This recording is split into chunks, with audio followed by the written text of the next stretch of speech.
think of a greater honor for a Canadian and for a Canadian runner to be involved in this historic event and raise awareness about Terry Fox and what he did, reacquaint Canadians with what he did back in 1980. I think a lot of people have forgotten about just the amazing athletic accomplishment that it was. And it's funny when I tell people that I know that I'm thinking about doing this or that I am moving forward with this, and I tell them what it's all about. It's 143 marathons in 143 days, and they look at me like, you're kidding. And I always say, well, that's what Terry Fox did, and they go, no way. And people have forgotten, and there's a whole new generation that really doesn't know anything about what Terry did. I mean, they run the Terry Fox runs at school, but I think they've kind of lost touch with what he really did as an athlete. And also, I mean, to raise funds for this great cause and this great foundation, I think it would be a real honor to be able to help do that. I was a year older than Terry. I was born a year before Terry. So I was 22 years old watching Terry run the Marathon of Hope back in 1980.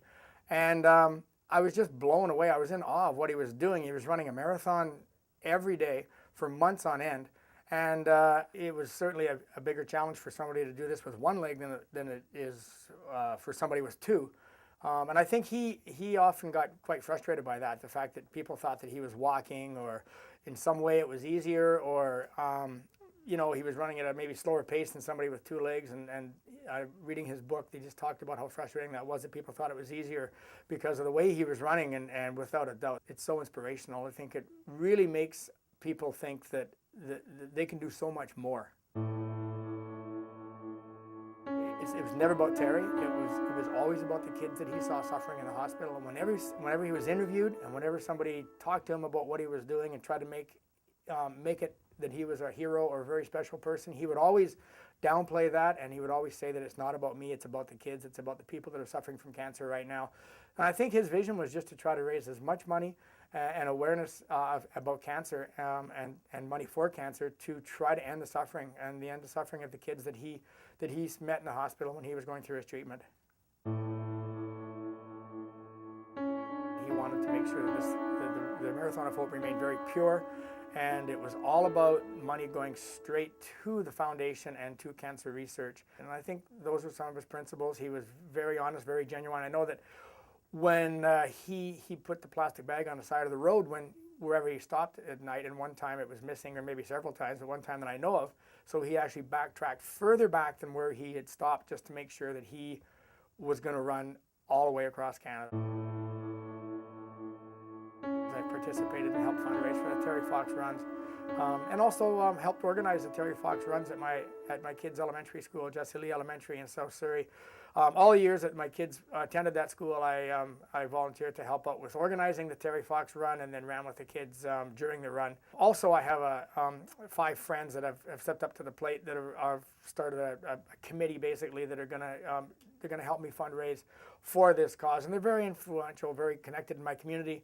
And I've been living in the same community for 30 years in South Surrey, White Rock, and have a history of fundraising. I fundraised for myself and my team, getting my team down to the Badwater 135 Ultramarathon down in Death Valley. I needed to fundraise about $15,000 to pay for all the expenses and costs of getting myself, and I had an 8-member support team down there to compete in this race. The biggest thing I did was a fundraiser where I had an evening. I did a little talked to the people about the event, what it all entailed, did a little, I guess it was a motivational talk basically, about the event and what it entailed, because I had competed in the race the year before, and corporations stepped up, and people, I had about 240 people at the event, and they just stepped up to the plate in a big way. I had a silent auction, a lot of prizes and donations were given, and we did a great job of fundraising, and I would certainly bring that same connections and the ability to fundraise for that event as I would for this, and I think I could raise that and a lot more, obviously. Yes, I'm definitely willing to and able to put away work and commitments for 4.5 months. I've already got the green light from Air Canada where I work. I'm a station attendant at Air Canada. Have been for the last 24 years, and management at Air Canada has already given me the time covered a leave of absence. For the last 20 years, I've been involved in endurance sports. I've competed in 6 Ironman triathlons, twice in the World Championships in Kona. I've also competed in, which is probably the toughest triathlon in the world, the Ultraman World Championships in Kona, Hawaii, which is a 3-day triathlon.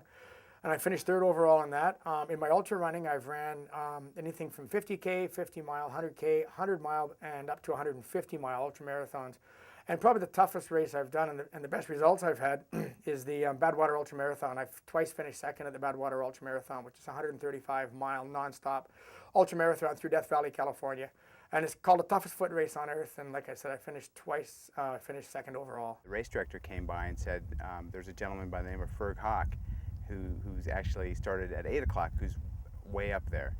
And I knew of Ferg. We'd raced at Western States and he kicked my butt. I believe in my ability to do it, partly because of my physical ability, because I have done some of the toughest endurance events in the world and finished quite high up.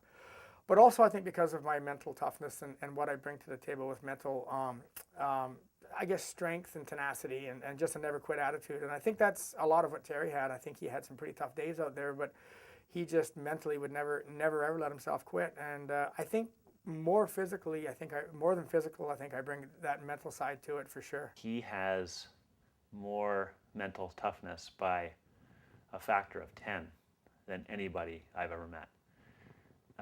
The amount of pain he's willing to put himself through, his focus and his resolve, and it's astonishing to watch. There's absolutely no quit in him. I can never compare what I've dealt with in my life to what Terry dealt with, but at one point in my life I was 220 pounds and diagnosed with what I was told was dangerously high blood pressure, and I turned myself around and went from a 220 pound basically non-runner to 175 pound ultra distance marathoner, and I've been told I was one of the best ultra marathoners in Canada. I have the fastest Badwater ultra marathon time for a Canadian by over 3 hours. I wanted to go head to head with the guy.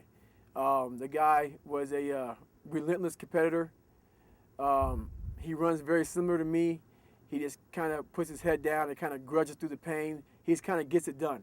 I would love to compete against that because I know that guy would give me his all, and that's what it's all about for me. I think I have overcome some struggles along the way. Also, just training for these events, I would run up to 70 miles training for the Badwater Ultra Marathon, and certainly during these events, running 135 miles or 150 miles in an ultra marathon, you go through some incredible struggles. And that's how he's done so well in events like Ironman and Ultraman, as well as being the top North American finisher ever at the Marathon des Sables. During that race, I was in a very serious sandstorm and actually had my corneas in my eyes lacerated, and I was actually blind for about a day and a half. The medical team there taped my eyes shut and basically put me in my tent, and that was that. I had to stay there for a day and a half until my eyes healed, and then I was able to, the next day when I woke up, take the gauze off, and my eyes were in fairly bad shape, but I was able to ran a marathon that next day and then finished the race the day after. And my finishing time in that race, or my finishing place, was 8th overall, which out of 622 people. To this day, it's still the highest placing finisher of any North American in the history of the race.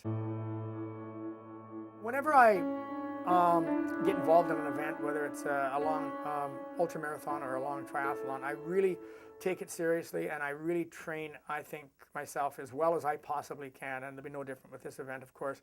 Some of the training I've done leading up to the Badwater Ultra Marathon, for example, is I've ran from my house in White Rock to the highest point you can go on Mount Baker, which is a 72-mile run. It took me about 10 hours. Also, I've ran a rim-to-rim-to-rim double crossing of the Grand Canyon in June in a very hot environment. It was about 110 degrees at the bottom of the canyon. And myself and 4 friends took off from the South Rim and descended down into the Grand Canyon, ran across the Colorado River and then up to the North Rim, turned around and descended back down into the Grand Canyon, and then ran up to the South Rim. So that ended up being about a 50-mile run with about 12,000 feet of climbing and about 110 degrees at the bottom. There's always that finish line that keeps pulling you forward, and when you get to the finish line, a lot of the difficulty and the pain and the discomfort that you're feeling along the way is totally overshadowed by just the amazing feeling of accomplishment. And I think in this Marathon of Hope 2009, that'll be only magnified for sure, because it's a huge, huge challenge to run that many marathons in a row. But I think also the reward for doing this will be the greatest reward that I can ever imagine in my life. And because, again, it's for such a good cause and for such a great foundation.